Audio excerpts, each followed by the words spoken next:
ფსიქიკა არის შენი როგორც ძრავა, შენ ფსიქიკა თუ არის დაშლილი პიროვნება არ არის, შენ შეიძლება გუგლზე იმკურნალო, ფილმზე იმკურნალო, გულიცაც კი ინერგავენ, მაგრამ ფსიქიკა თუ დაიხლიჩა, ჩამოიხლიჩა, შენ აღარ ხარ, მიხვდე? საერთოდ აღარ ხარ რა.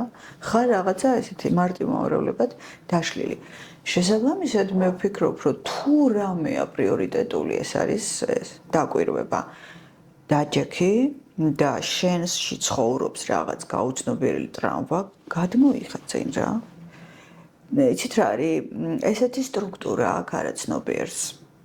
როდესაც შენ ამას თვალს არიდებ, შენს რაიმე თვისებას, შენს რაიმე ტრავმას, შენს რაიმე კომპლექსს და არ გინდა დანახვა, ის აუცილებლად დაგიტრიალებს ამას სხვადასხვა кейსების სახით. იქნება ეს სიყვარულში გამოვლინდება, კოლეგაში, მეგობარში, სამსახურში, პოლიტიკაში, სულ ერთია.